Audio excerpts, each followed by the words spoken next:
Hello students, welcome back. Welcome to my channel excel your economics. आज की video हमारी based है 12th class के स्टूडेंट्स के लिए, in which we are going to discuss worksheet 6। जो वर्कशीट मैंने आपके लिए अटैच की थी in my video commercial bank and central bank differences. अगर आपने वो वर्कशीट वहाँ से नहीं ली है तो you just go to that video and find out the worksheet. Not possible, then also I will attach the same worksheet in the today video, so you can get the solution with the practice as well. So here we are going to discuss the answers of those question. यहाँ पे जितने भी मैं questions कराऊंगी that will be of 1 mark question, can come in the board examination, as well as the variety of questions are here in which you can be asked in different format. आप अलग अलग तरीके से इस question को कर सकते हो। एक ही क्वेश्चन से कई सारे ऑप्शंस बन जाते हैं और उन ऑप्शन से भी क्वेश्चंस बन जाते हैं। तो हम सिर्फ इस के बेसिस पे हम ये डिस्कस करेंगे कि कितने क्वेश्चंस हो सकते हैं जिसको आपको पढ़ना है और अच्छे से इसको समझना है, so that in board examination इस यूनिट से, मनी एंड बैंकिंग यूनिट से जैसे क्वेश्चन आएगा आप क्विकली उसको अटेम्प्ट कर पाएंगे, क्योंकि आपको पता है वन क्वेश्चन मीन सही तो सही, गलत तो गलत, राइट। तो जो फॉर्मेट बोर्ड में अब आने लग गया है 1 मार्क के क्वेश्चंस का, उस फॉर्मेट के बेसिस पे कुछ क्वेश्चंस यहाँ पे तैयार किए गए हैं, सिलेक्ट किए गए हैं out of the reference book. मैंने इसके लिए कई रेफरेंस बुक रेफर की हैं जिसमें से कुछ सिलेक्टेड क्वेश्चंस निकाले हैं। इसके साथ साथ जैसी बोर्ड एग्जाम करीब आएगा तो कुछ क्वेश्चन मैं खुद भी बनाऊंगी, so that we can discuss over them too. तो आपकी और अच्छी प्रैक्टिस हो जाएगी with the point of 20 marks question in board examination, क्योंकि 10 नंबर के MCQs बेस्ड क्वेश्चन किससे आते हैं? मैक्रो इकोनॉमिक्स से, राइट। तो macroeconomics once it will be completed मैं इसके साथ में कंटिन्यू करेंगे। And one more thing, from next week, याद रखना, from next week I will start with Indian economics, so everyone stay tune with me on Indian economic studies, क्योंकि वो आपके लिए एक नई फॉर्मेट है। बोर्ड ने लास्ट ईयर से ही इसका एक्सपेरिमेंट किया है 12th क्लास के लिए। जल्दी से जाइए और मेरे चैनल को सब्सक्राइब करिए और उसके बाद हम इसको, आप हमारे मेरे साथ जुड़िए और हम इसको सॉल्व करते हैं। So thank you for subscribing my channel. Now we are moving to the worksheet. Worksheet Money and Banking, the first category I have chosen here is my MCQs. In the MCQ segment, our first question is, a 2000 rupee note is called 2000 rupee note. We all know after demonetization, we are now using 2000 rupee note. It is a fiat money, it is a high powered money, it is legal tender money and all of them. अब इस question को अगर हम deeply समझें, अच्छा पहले आप लोग खुद बताइए आंसर क्या हो सकता है, खुद सोचिए, जल्दी से टेक करिए, देखते हैं किस किस के आंसर मेरे साथ मैच करते हैं। फिएट मनी, इसकी एक्सप्लेनेशन मैंने आपको समझाई हुई है। हाई पावर्ड मनी इकोनॉमी में बहुत पावर में होती है, पावरफुल मनी कहलाती है, जिसमें हम इंक्लूड करते हैं ऐसी मनी जो एक्सप्लेन करती है power in the hand of the public as well as commercial bank. Legal tender money जो लीगली एक्सेप्टेड है उसको हम लीगल टेंडर मनी कहते हैं। फिएट मनी जो सर्कुलेशन में चलती है। और डिटेल में पढ़ने के लिए आप मेरी वीडियोस को फॉलो अप करिए, जो उससे पहले मैं इस कंटेंट में पढ़ा चुकी हूँ, और अगर नहीं पढ़ी है तो इससे रिलेटेड भी वीडियो की लिंक मैं इसमें शेयर कर दूंगी अपने डिस्क्रिप्शन बॉक्स में। तो अब क्या आंसर होना चाहिए? A fiat money, B high powered money, legal tender money और all of them. Yes, answer will be, क्या होगा answer? Answer will be all of them. Why? Because 2000 rupee is carrying a characteristics of high powered money, fiat money, and it is of course legal tender money after 8th November 2016. So your right answer is all of them. Okay, now moving to the next question. The next question is, fill in the blank in the following. Out of the following, M3 equals to M1 plus. हमें क्या करना है? M1 plus, क्या करने जा रहे हैं हम? M1 प्लस क्या होना चाहिए आगे जिससे ये M3 बन जाए, right? M3 equals to M1 plus, तो क्या होना चाहिए? ये भी मैंने आपको पढ़ाया था पहले वाली वीडियोस में। तो इसमें क्या और ऐड करें जिससे ये M3 बन जाए? M1 में क्या क्या होता है? Currency with the public plus commercial bank के demand deposit plus other deposit with RBI, right? तो अब चीज़ होनी चाहिए, जल्दी से सोचो। 1 2 3, बस 3 सेकेंड ही दूंगी, राइट? सो इसका यहाँ आंसर क्या होगा? Time deposit with bank, right, correct answer is time deposit with bank. मैंने आपको बताया भी था कि दो तरह के डिपॉजिट होते हैं, demand deposit and time deposit. तो डिमांड डिपॉजिट तो ऑलरेडी इंक्लूडेड है, तो अब इसमें और क्या आ जाएगा, time deposit. Very correct. Now moving to next question. Money supply refers to a total volume of money held by the public at a particular point of time, total volume of money held by the government, both A and B, यानी कि दोनों ऊपर के option, या neither A nor B। तो क्या answer होना चाहिए, जल्दी से सोचो। 1 2 3। yes, your answer will be first, total volume of money held by the public at a particular point of time। क्योंकि हम सब जानते हैं money supply basically is a money in the hand of the public. Government के पास जो होती है वो भी अल्टीमेटली पब्लिक के पास ही आती है in the form of public expenditure, right. So it is total volume of money held with the public, right here. Moving to the next question. If you are having any answering the question और आपको लग रहा है कि कैसे हुआ क्या हुआ, you can comment in the box so that I can explain you in all the way. Now we are going for the next question. Fourth, dash is the main source of money supply in the economy. Money supply economy में, money supply create करने का economy में सबसे बड़ा source क्या है, जल्दी सोचो।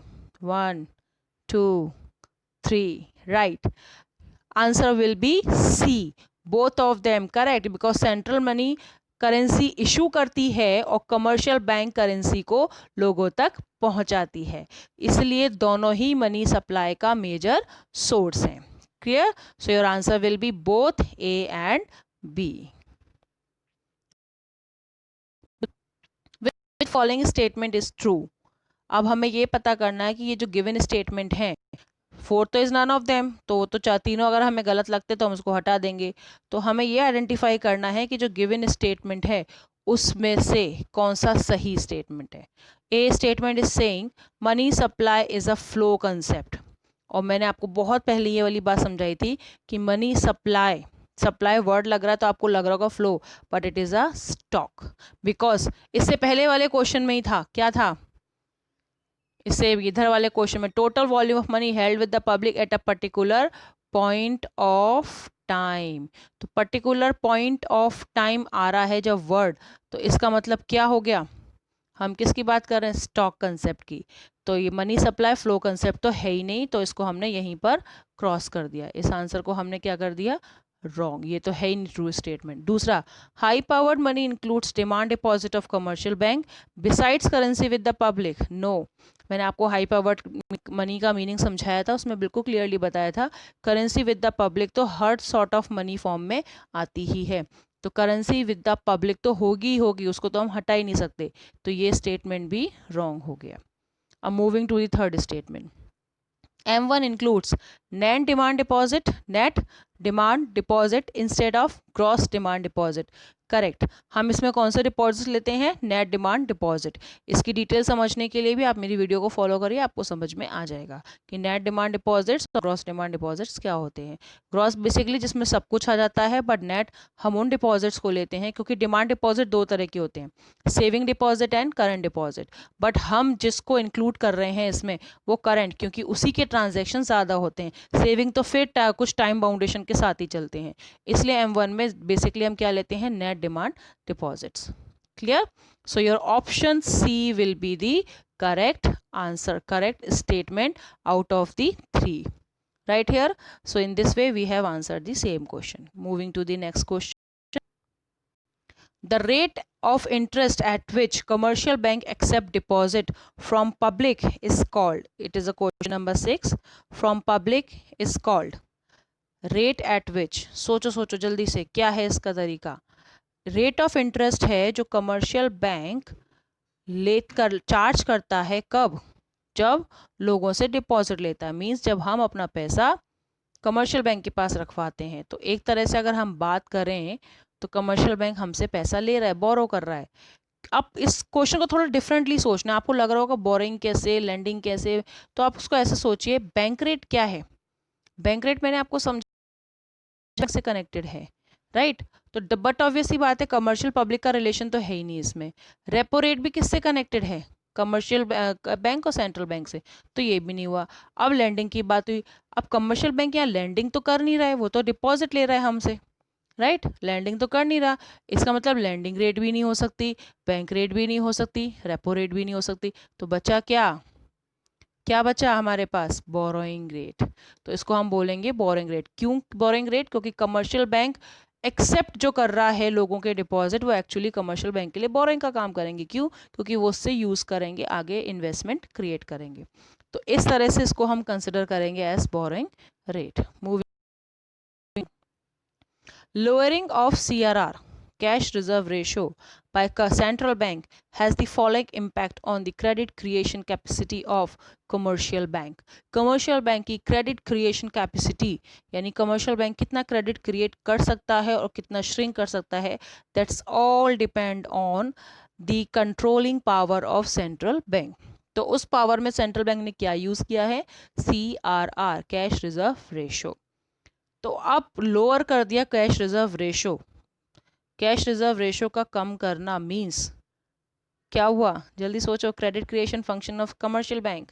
जैसे ही कैश रिजर्व कम होंगे, कमर्शियल बैंक ज़्यादा लेंडिंग कर सकेगा। क्यों? क्योंकि वो ज़्यादा रिजर्व अपने पास रख सकेगा और सेंट्रल बैंक के इंफॉर्मेशन और रिक्वायरमेंट के अकॉर्डिंग अब रिजर्व कम रखेगा कैश के।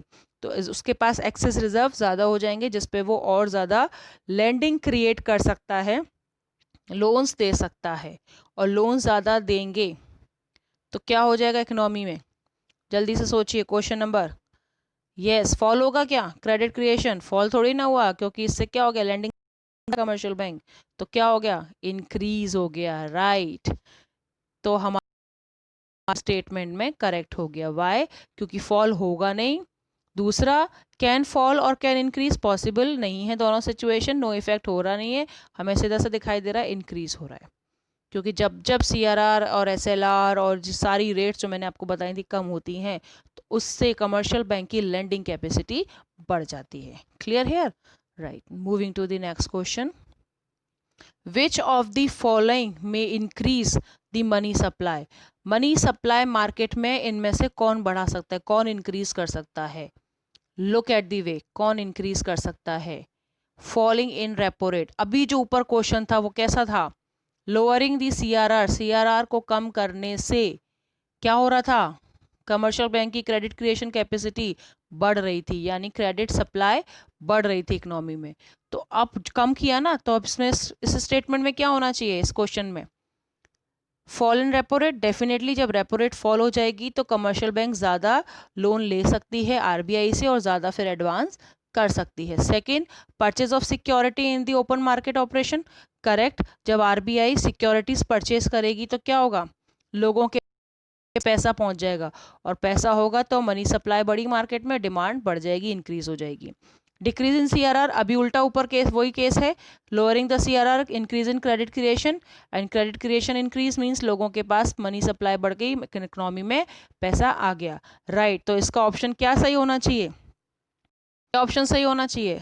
D, all of them. इस ऑप्शन को हम सही मानते हैं, right. So all of them, तीनों कंडीशन पॉसिबल है।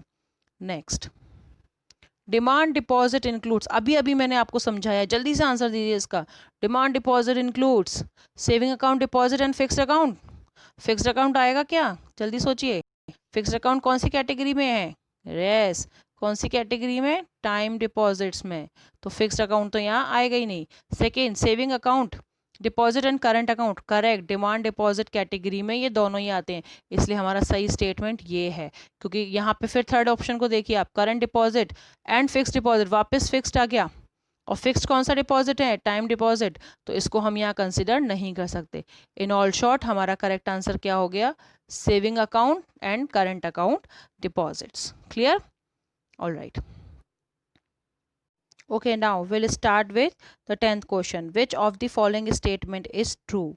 First statement, money multiplier is inversely related to LRR. Second, State Bank of India is the central bank of India. This statement is totally wrong because we know that Central Bank of India is RBI.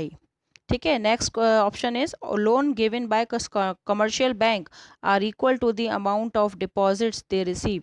No, ये भी गलत है, क्योंकि जो loan होता है commercial bank जो देती है और जो डिपॉजिट लोगों से लेती है उसमें बहुत बड़ा डिफरेंस रहता है। तो इसके अकॉर्डिंग हमारा स्टेटमेंट नंबर 1 सही होता है। अब कैसे, इसको हम सॉल्व करके देखते हैं। सपोज पहले इनिशियली LRR की रेट है 20% और फॉर्मूला क्या होता है 1/LRR equals to money multiplier. हम क्या कैलकुलेट करें, मनी मल्टीप्लायर।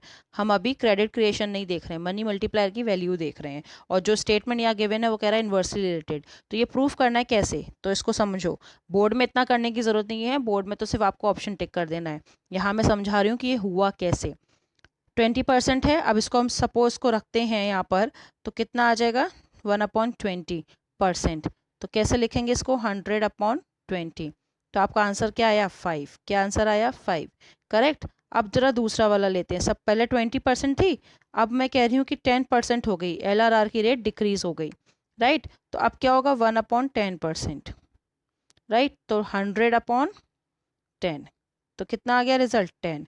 पहले क्या आया था इसकी वजह से 5, अब कितना आया 10। तो क्या हो गया, lowering the LRR increasing the rate of multiplier.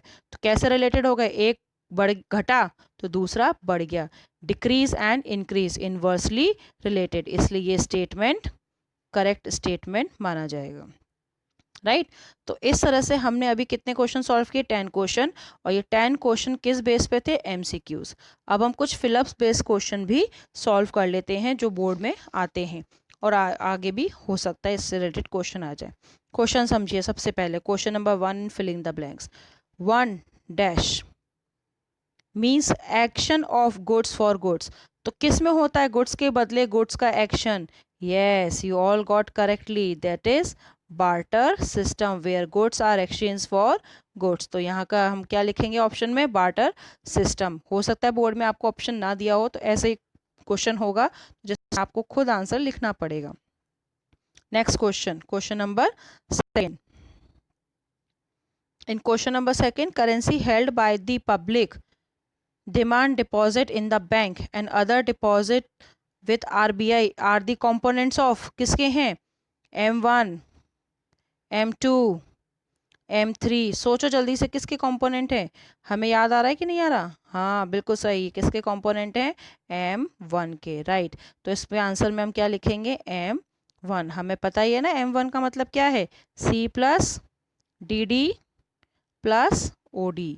इस सबका मतलब क्या है, C means currency with the public, DD means demand deposit with bank, OD means RBI deposit. तो इस तरह से क्या हो गया हमारा answer M1। Next question, signature of dash appear on ₹2000 currency.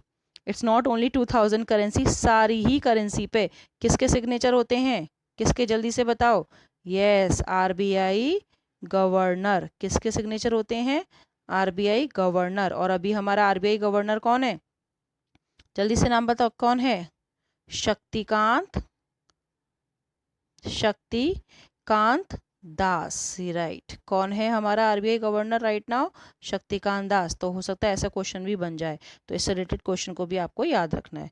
Now next question, question क्या आ रहा है, if legal reserve ratio is 25% the value of money multiplier would be। अभी मैंने आपको सिखाया मल्टीप्लायर का फॉर्मूला, क्या है मल्टीप्लायर का फॉर्मूला, 1/LRR। अब हमें क्या गिवन है, LRR, तो इसको जस्ट पुट कर दो 1/25%, तो क्या हो जाएगा 100/25। सॉल्व करेंगे तो क्या आंसर आएगा 4। तो क्या आंसर हो गया हमारे इसका 4, राइट।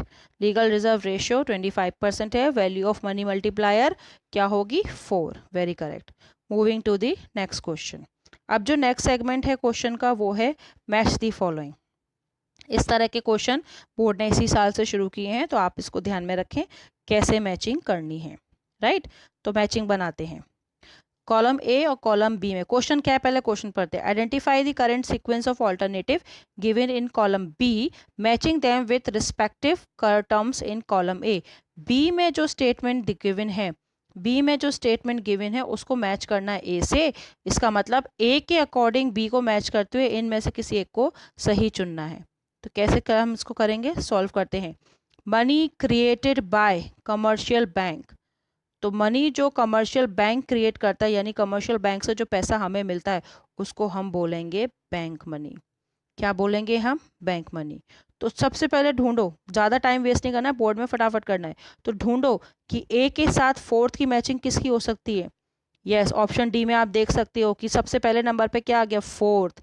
किसी भी और ऑप्शन में, सी में भी नहीं है, बी में भी नहीं है और ए में भी नहीं है कि फर्स्ट में ए के पॉइंट पर सबसे पहले डी आ जाए। इसको मैचिंग करते टाइम क्या ध्यान रखना है कि ए के आगे क्या लग गया? Fourth. Correct. Now total stock of money in the economy at a particular point of time क्या कहलाता है? अभी अभी बताया, money supply. Right. Next, supplier of money in India. कौन है मनी का सप्लायर इन इंडिया? यस, दोनों ही है। अभी अभी हमने क्वेश्चन ऊपर सॉल्व किया है, तो यहाँ पे हम क्या लिखेंगे? ये तो हो गया फोर्थ, ये हो गया फर्स्ट, और ये इसके लिए क्या ऑप्शन सही हो गया? थर्ड। तो हम क्या लिखेंगे? थर्ड। अब क्या बचा? Last, currency note. तो क्या ऑप्शन इसके लिए करेक्ट होगा? Legal tender. क्या है? Currency note, legal tender. तो लास्ट हो गया 1। अब आप देखिए सीक्वेंस किसकी बन रही है, हमें सीक्वेंस ही तो बनानी थी ऑल्टरनेटिव्स की। तो fourth, first, third and second. Fourth A first, third and second इसमें नहीं बन रहा, तो ये हो गया गलत। फोर्थ, वैसे भी हम पहले ही आइडेंटिफाई कर चुके कि हमारा फोर्थ ऑप्शन ही सही है, तो हमें बोर्ड में इसमें ज़्यादा समय वेस्ट करना ही नहीं है। क्यों? क्योंकि ए के साथ फोर्थ ही मैच हुआ है। क्लियर है? Moving to the question. अब नेक्स्ट क्वेश्चन क्या आया है? From the following set of statement given in column 1 and 2 choose the correct pair. ऐसा क्वेश्चन मैंने आपको इससे पहले वाली वर्कशीट में भी करवाया था। चूज द करेक्ट पेयर, यानी कि आमने सामने वाली वैल्यूज सेम होनी चाहिए। कॉलम ए और कॉलम बी में जो वैल्यूज हैं, ए के आगे अगर फर्स्ट लिखा है तो वो दोनों सेम होने चाहिए, बी के आगे सेकेंड है तो वो सेम होना चाहिए। तो हमें इस पैरामीटर पर निकालना है कौन सा सही है। तो अब सही कौन सा हो सकता है, ढूंढो। Quantitative instrument of monetary policy influencing the volume and cost of the credit. तो सबसे पहले ये समझ लो क्वांटिटेटिव और क्वालिटेटिव होते क्या हैं।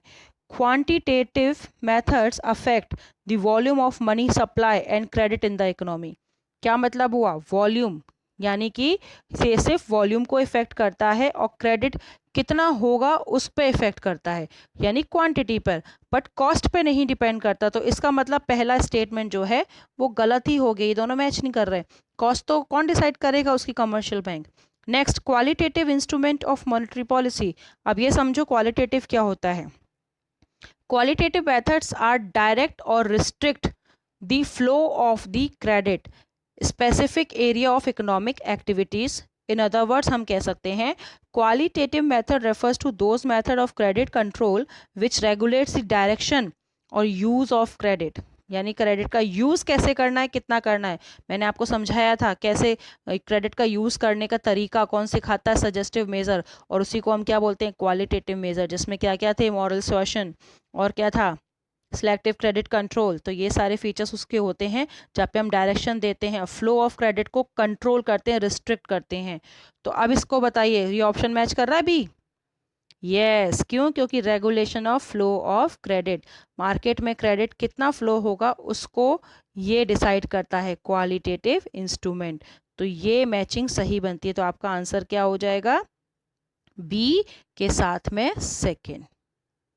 राइट। तो ये आपका ऑप्शन सही हुआ। अभी ये दो और भी चेक कर लेते हैं। C, repo rate. Repo rate is a qualitative measure? No, मैंने आपको अपनी वीडियो में समझाया भी था, आप चाहें तो वापस को देख लेना कि repo rate is a quantitative measure. तो ये ऑप्शन भी गलत हो गया। Margin requirement affect the volume? नहीं, अभी अभी मैंने समझाया है quantitative measure affect the volume, but qualitative measure regulate the flow of the credit. तो मार्जिन रिक्वायरमेंट किससे रिलेटेड है? क्वालिटेटिव। मार्जिन रिक्वायरमेंट किससे रिलेटेड है? क्वालिटेटिव मेजर से। किससे रिलेटेड है मार्जिन रिक्वायरमेंट? क्वालिटेटिव मेजर से। तो वॉल्यूम को तो इफेक्ट करता ही नहीं है, वो तो सीधे सीधे फ्लो को इफेक्ट करता है क्वालिटेटिव।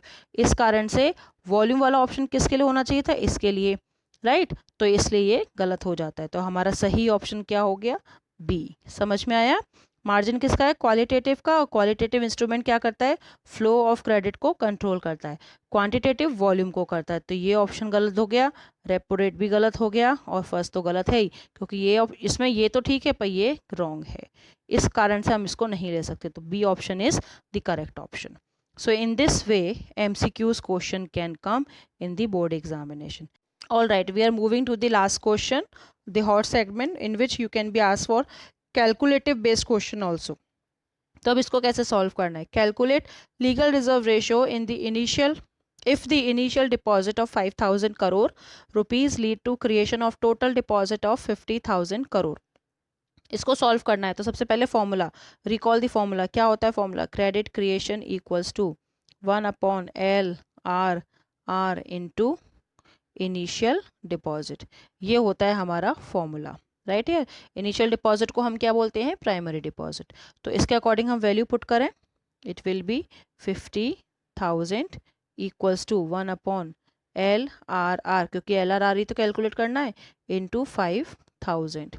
इन वैल्यूज़ को अगर हम रिप्लेस करें, वापस से लिखते हैं, हम अगर रिप्लेस करें, मैं यहाँ पे लिखती हूँ, जगह कम पड़ गई वहाँ पे. 50,000 equals to 1/L/R into 5000, right. अब इसको अगर हम सॉल्व करेंगे तो क्या हो जाएगा? 50,000 इक्वल्स टू 5000 अपॉन LRR. अब क्या करें? LRR को यहाँ ले लें, 50,000 को यहाँ ले लें, राइट. इसको करें प्रोसेस को तो क्या हो जाएगा? 50,000 अपॉन 5,000 अपॉन 50,000, राइट. अब इसको हम सॉल्व करेंगे, इससे ये कट गया तीनों जीरो, बचा क्या? 5, 1 एंड 10. तो कितना ऑप्शन आ गया हमारे पास? 1/10. तो 10 क्या हो गई? 10%. क्या होता है 1/10 का रेशो जब आता है तो इसको हम क्या बोलेंगे? 10%. तो LRR की रेट क्या हो गई? 10%. तो इस तरह से हम इसको सॉल्व कर सकते हैं. तो this is how we can calculate the question. अगर इसी तरह के क्वेश्चन में फॉर्मेट चेंज करके आपसे पूछ लिया जाए कि calculate initial deposit when LRR given is 10% और टोटल क्रेडिट इज दिस, तो आप इनिशियल निकाल सकते हो फॉर्मूले को यूज करके. और अगर आपसे ये पूछ लिया जाए calculate total credit creation, initial deposit is this, LRR is this, तो आप वो भी निकाल सकते हैं based on the same formula. So in today's video we have finished all the things, all the type of question which can come in the board examination. I hope you all have understood the way to solve the question, and you will definitely attempt the board questions belonging to 1 marks in a very less time, so that you can save your time for other questions, right. So that's all for today. I hope you all have understood. For following all the questions, you can go to the description box and can have the worksheet. Thank you. If you find any difficulty, comment in the comment box. Thank you so much. Bye bye.